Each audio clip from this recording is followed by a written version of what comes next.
presence with us, especially during the most challenging seasons of our life. The promise that God walks with us not just in the easy moments, but particularly in the difficult ones, is a reoccurring theme throughout Scripture.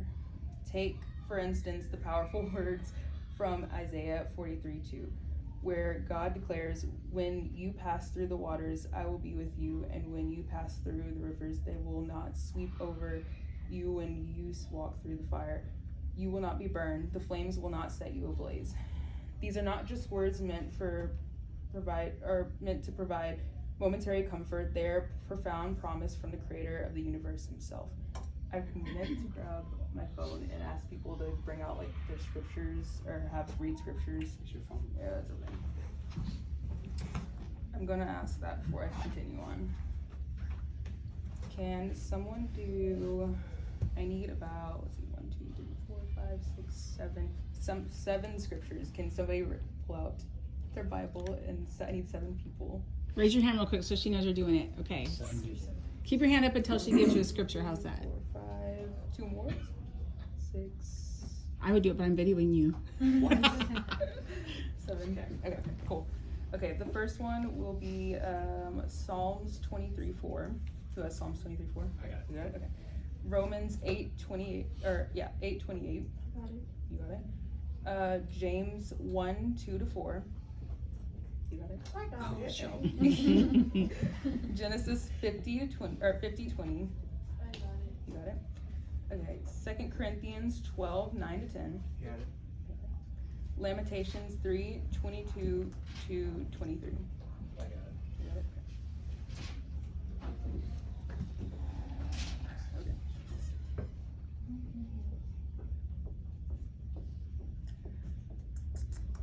Okay. Okay. God doesn't just say, wait, did I already read, You're right here. Yes, you did read it. okay.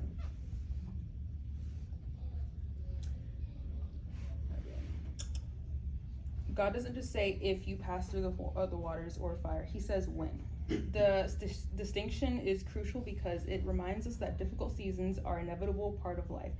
There's no avoiding them. We live in a world that is often unpredictable and challenging, where trials and tribulations are part of human experience.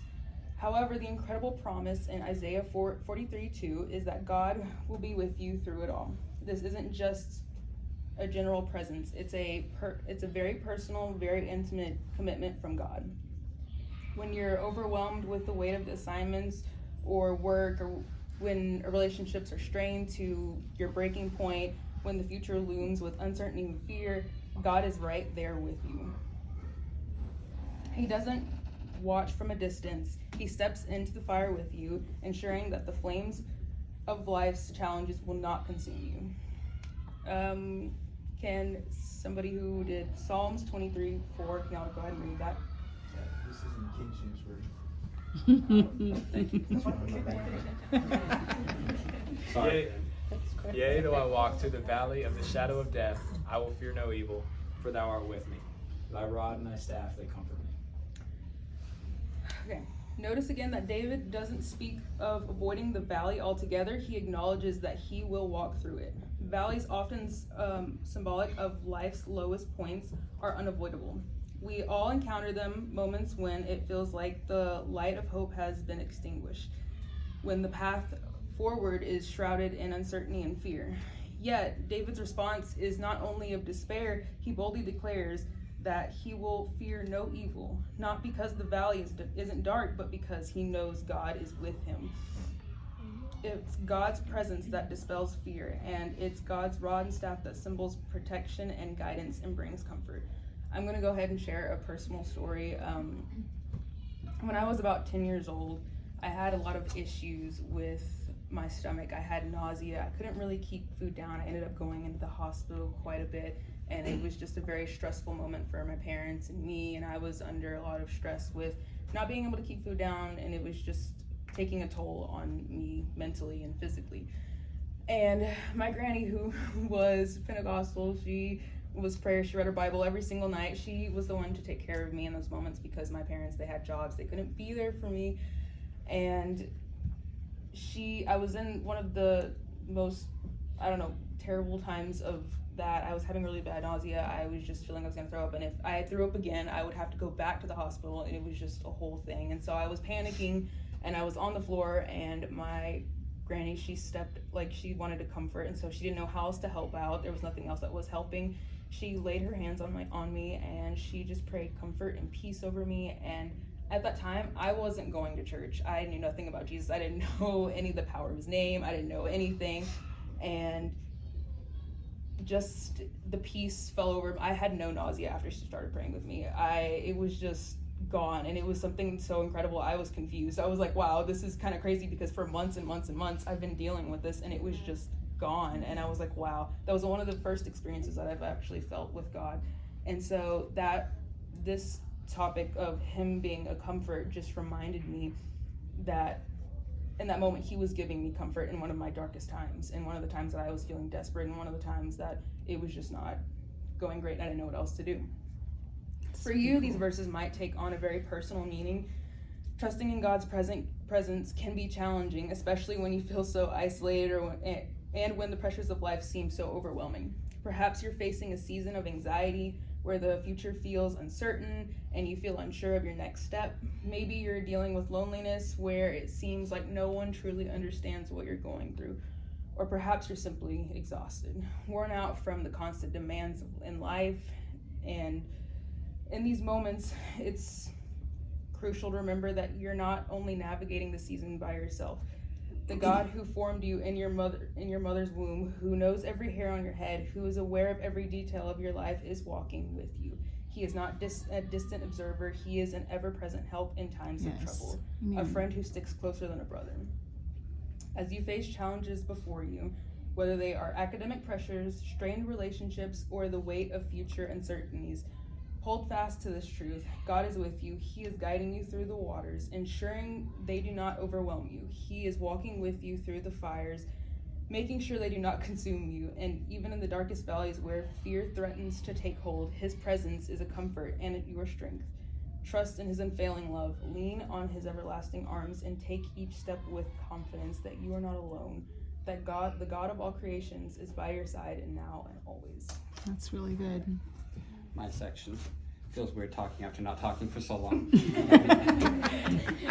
You guys are all just like staring, and so I'm like, geez, these people are intimidating. Shake it off, guys. Shake it off. Yeah, for real. You guys are scary. So not only is God with you in difficult seasons, but he also has a purpose for the seasons. So it's natural to feel overwhelmed and ask, why is this happening to me? When life gets tough, we often struggle to see beyond our immediate pain, but the Bible offers us a broader perspective, reminding us that God can use even our hardest situations for good. Did you already do Romans 8:28? Does someone have that? Oh, let's go. Yeah, you're up. And we know that for those who love God, all things work together for good, for those who are called according to his purpose. Yeah, this verse is powerful because it speaks to the totality of God's sovereignty. He's working through all things, not just the good and the pleasant ones, but the difficult seasons, the moments of confusion, the heartache, and they're all not outside of his control. Instead, they're being woven into his greater plan, which is ultimately for our benefit and for his glory. It's essential to understand that God's definition of good may not always align with what our definition of good is. Comfort or success or happiness. God's good is deeper than all of that. His good's about shaping us into the people that he created us to be. Right. It's about aligning us with his purpose, which often requires going through challenging times that refine our character and deepen our faith.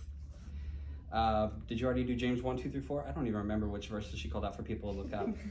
I'm being honest. Does someone have that one? Oh. Shelly. Yes, go. Okay.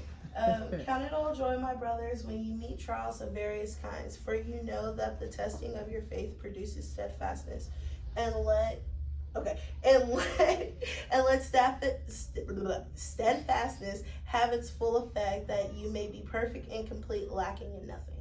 At first glance, this passage seems perplexing. Like, how can we consider our trials to be pure joy, right? James isn't suggesting that we enjoy suffering, but rather that we recognize the value in it. Trials test our faith, pushing us beyond our limits and forcing us to rely on a God that we might not have otherwise. This testing produces perseverance, a steadfastness that can only be developed through experience. And as perseverance takes root, it leads to maturity, We become more complete in our faith, better equipped to handle future challenges, and more aware of God's presence in every aspect of our lives. Now, for us, this is especially relevant because we're in a season of life where many changes forms, academic pressures, relationship struggles. She already talked about uncertainty about your future, and even doubts about our faith. It's easy to feel lost and overwhelmed, but remember that each of these challenges that you face is an opportunity. They're not just random hardships, but are being used by God to grow us, to refine us, and to prepare us for the purpose He has for our lives. So in every trial, there's a chance to draw closer to God and to trust Him more deeply, and to become more like the person He intends for us to be. So while it's natural to ask why during tough times, I try to also ask, what is God teaching me in this, and how is He using this to prepare me for the future? And with this mindset, you can begin to see the purpose in your pain and the divine design in your difficulties. That's really good. I don't even know why. That'll preach, guys. Go off her. Okay, let's look at the story of Joseph in the Old Testament, one of the most compelling narratives of faith and perseverance. Joseph's life was filled with overwhelming challenges that could have easily led him to despair. He was betrayed by those closest to him, his own brothers, who were driven by jealousy and sold him into slavery. In a foreign land, Joseph found himself falsely accused of a crime he didn't commit, and as a result, he was thrown into prison. These were not just minor setbacks, they were life-altering events that could have just crushed his spirit. Yet, despite the severe trials he faced, Joseph remained faithful. What's remarkable about his story is how, even in the darkest moments, God was working behind the scenes, orchestrating events in ways that were beyond human comprehension. Joseph couldn't see the full picture while he was enduring these hardships, but he continued to trust God in God's plan.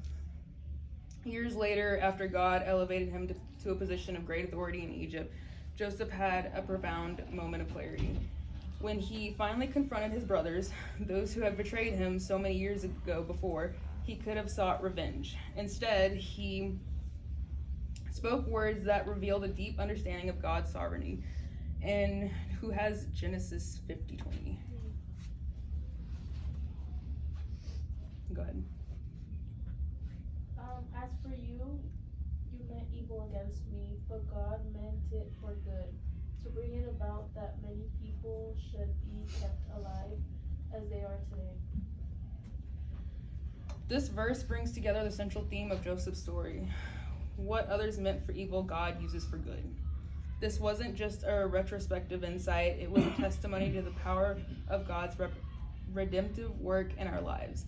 Joseph recognized that every painful experience he endured had a purpose. The betrayal of the false accusations, the years of imprisonment, none of it was wasted.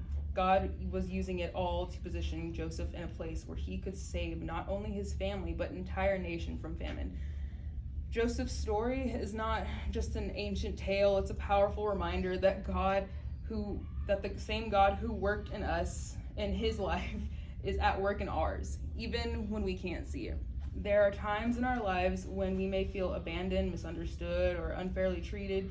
We may go through seasons where it seems like nothing is going right, and we wonder if God has forgotten us. But Joseph's story reassures us that God is always present, working in ways that are often hidden from our view. When you find yourself in a difficult situation, remember Joseph. His journey from the pit to the palace wasn't a straight line. It was filled with twists and turns that made no sense at the time. But God was writing a story that was far greater than anything Joseph could ever imagined. In the same way, God is writing your story. The challenges you face, the trials that seem impossible to overcome, and the seasons of waiting are all part of his divine plan.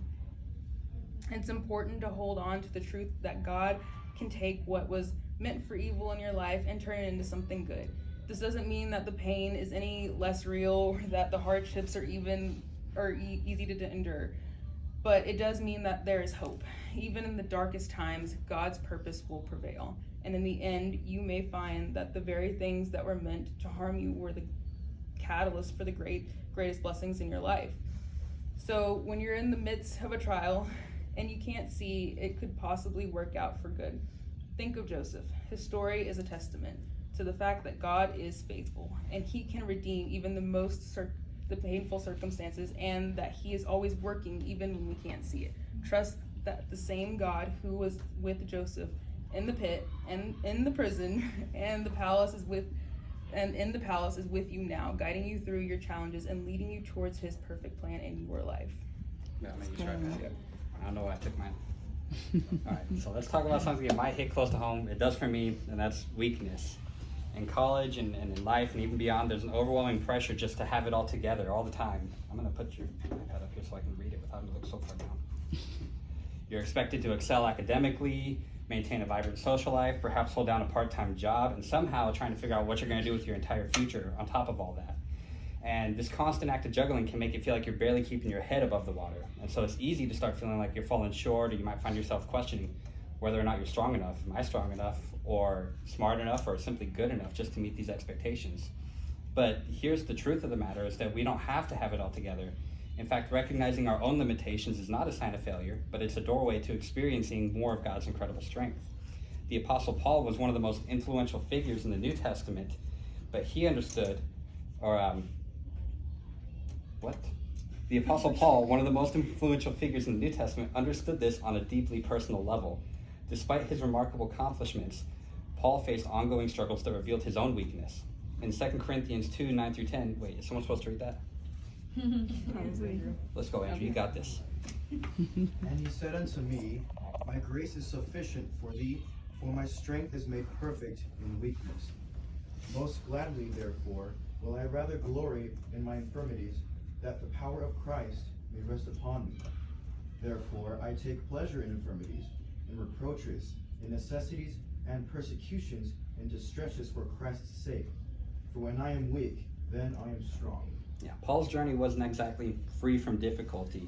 He speaks of a thorn in the flesh, or a persistent issue or struggle that he had that troubled him very deeply. And we don't know exactly what that thorn was, but we know that it was something significant enough that Paul pleaded to God multiple times to take it away.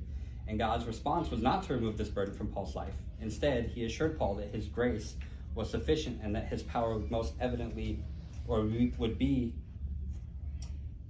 that his power would be shown through Paul's weaknesses.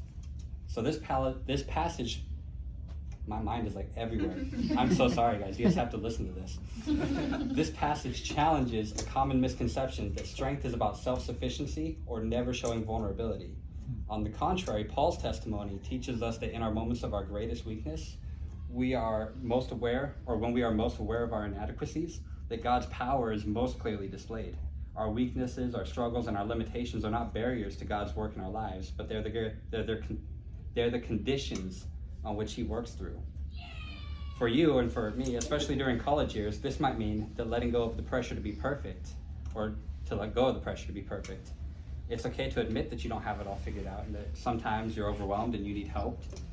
Society often glorifies self-reliance and the image of having everything under control, but the Christian life calls us to be something radically different.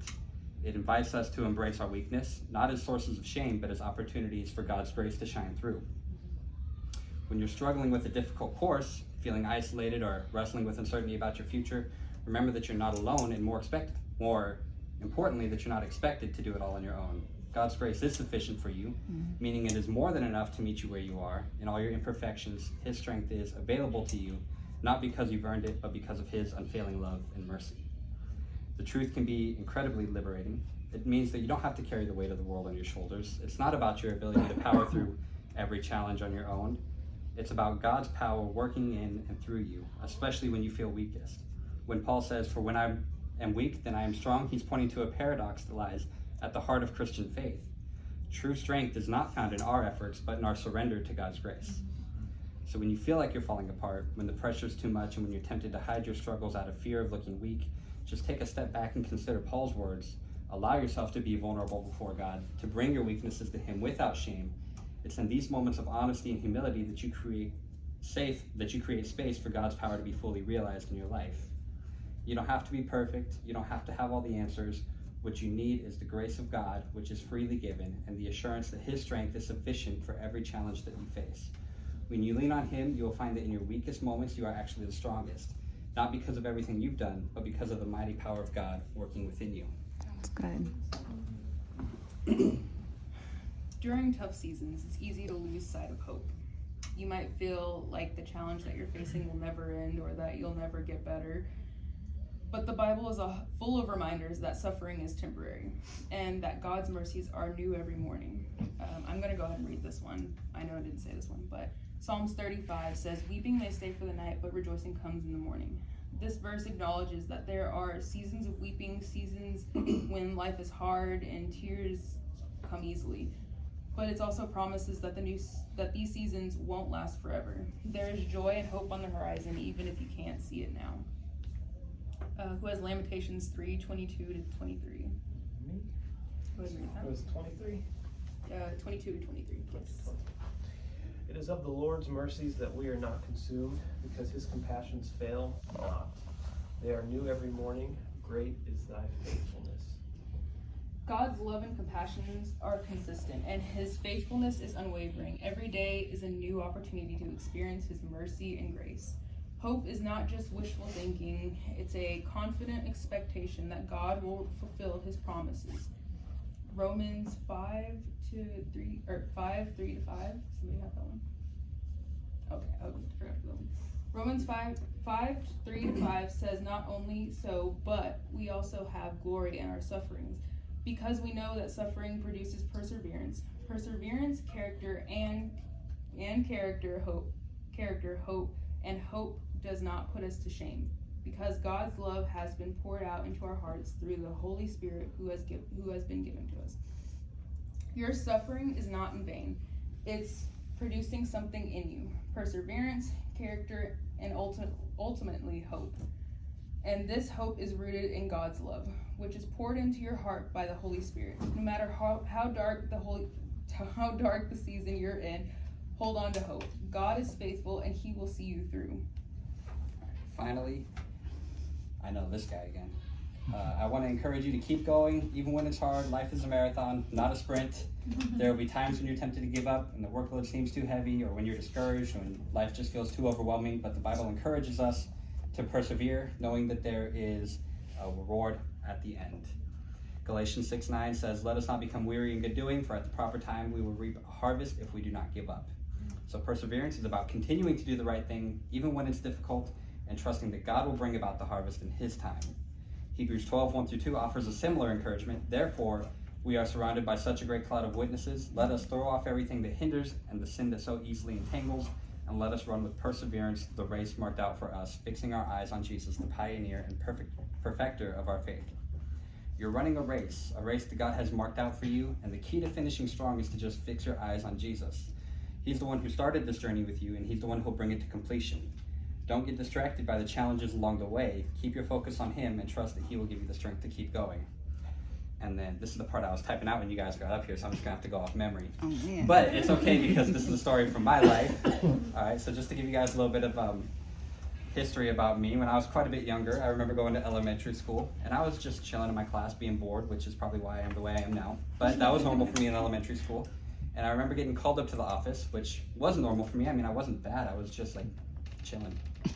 So whatever, okay, cool, do whatever. I just walk up to the front of the office, and the lady at the front, she tells us, your mom's friend is picking you guys up today.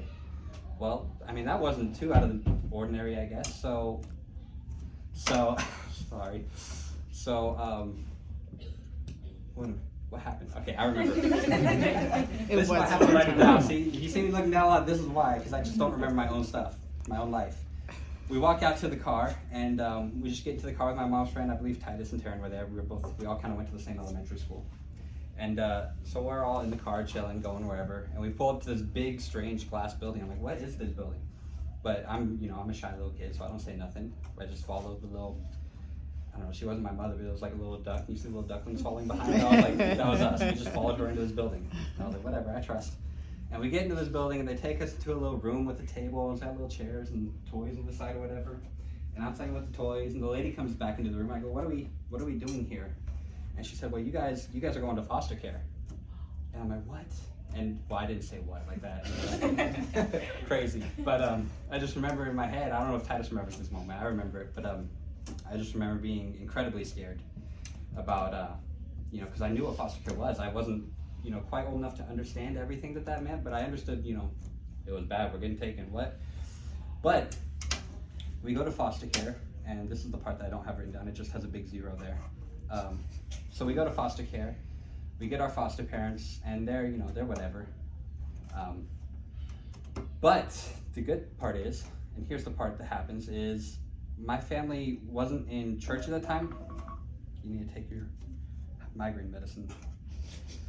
My family wasn't in church at that time. Well, we were, but we were Baptist, right? So we didn't have the revelation. We didn't have the truth. So we were going to church every day. We were living with my foster parents. And then suddenly we transitioned from living with my foster parents to living with my uncle and my aunt. And my uncle and my aunt did go to an apostolic church.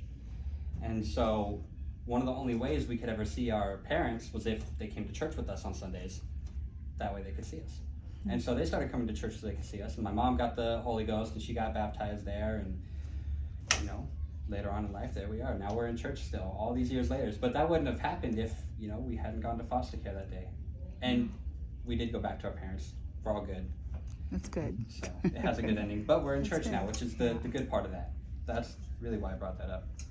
So just as I've experienced my own journey, I want to offer you something today. Just keep pressing on. Don't give up, even when the road feels impossibly hard or when the weight of your burdens seem too much to bear. In those moments when you feel like you have nothing left to give, remember this. This metal is making me hear myself really weird. God is right there with you. He's walking alongside you, guiding you, and holding you up when you feel like you can't take another step. He has a purpose for the season of your life, even if you can't see it clearly right now. His strength is made perfect in your weakness, and there is always hope. Hope that shines before even the darkest of nights. Trust in him with all your heart, lean on him for understanding, and keep running the race set before you. Life is a series of seasons, each with its own unique challenges and blessings. There will be times of great joy where your heart feels light, but there will also be seasons when the days feel long and the nights even longer. Times of struggle, uncertainty, and pain. And in these seasons, it's easy to feel alone or to wonder why God would allow such trials to come your way. But take comfort in knowing that in every season, whether joyful or challenging, God is with you. He's always at work, weaving together the threads of your life into a beautiful tapestry. Wow, I write this kind of stuff. I wouldn't say this in person. Well, you are, kind of. Even when you can't see it. He's working all things together for your good. His strength is more than enough to carry you through, and there is always hope. Hope that is grounded in his unchanging love and faithfulness.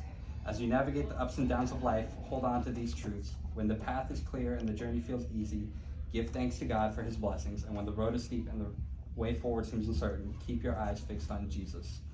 Trust in his strength, not in your own, and know that he is with you every step of the way. When you face seasons of difficulty, remember that they won't last forever. Just as the winter eventually gives way to spring, that's me, so too will your trials give way to new growth and opportunities. So take heart, be encouraged, and keep moving forward. With God by your side, there's nothing you can't overcome. The race may be long, but the finish line is worth every step. And remember, you're not running this race alone. God is with you every step of the way. And that's all we have. That's really good, guys. Good. Do you guys have any questions for this power couple right here? You could ask questions. Any seasonal questions? There we go. I have something I could add. Yeah. Oh, great. It just made me think. First of all, it was awesome. Yeah, it was good. Very good, guys. Second of all, I was just thinking about how you compared our life as like a race where we're headed to the finish line to be with God. If I remember correctly, Emma, we have a Hyphen running club event. Oh, no. That's just a plug, but that's not my point. But it's a very important plug, right? If anybody wants to be part of the Hyphen running club, just hit Emma up. But just hit Emma.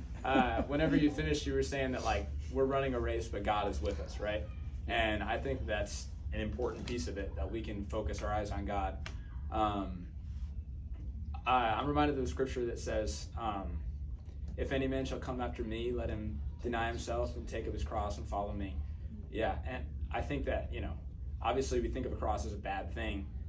It's also an example of Jesus, the person who we're looking to as an inspiration and looking to for help. It's an example of the fact that he's actually gone through the same difficult seasons, except way worse than we'll ever have to go through. And he's that perfect example of he's gone through a lot and he's suffered through a lot. But obviously it all worked out and he came out on the other side. And I think, without that, we could still trust him. But knowing that he's already gone through that just makes him so much more relatable to us, right? We can trust him because he's gone through all the same temptations as us. he's gone through the same battles as us and suffered way worse than any of us have ever had to suffer. And if he's gone through all of that, first of all, just for us, and then second of all, and he wants to help us, we can trust that he's going to take care of us, that he's going to, bring us through it. Yeah, that's good. That's good. Now, you made one comment, and I wish I could remember all the words because it caught me at the tail end of it. So I was trying to backtrack what all you said. You talking about joy. You said something about was it count all joy when you fall into diverse temptation, but anyways, okay. But there was just something you mentioned. But basically, we're not really going to be joyful in the bad moment, but we can have basically a paradigm shift. We're having teacher training over at KCA, and Sister Shree's word of the year for the school is perspective. And so we can have a different perspective when we're going through really hard times. Like, okay, this is terrible, and I don't like it, and it's uncomfortable, and I wish I didn't go through it, and all the things, it's been way too long, or it's not been very long at all, but if it's long, I don't know if I can handle it, all those things. But if we can shift our perspective to know that we are being molded and shaped and changed to it, if we let God do that, we can also let ourselves be destroyed, of course. We have that choice. But if we're wanting to grow and grow through it, then we can have joy knowing that this is actually going to not only draw me closer to God and closer to understanding how great he is, but he's also going to make me stronger and better. And so there is a joy in that. It's just kind of whatever. Anyways, it's our perspective too when we're going through our seasons. Good job, guys. Yes. Yes.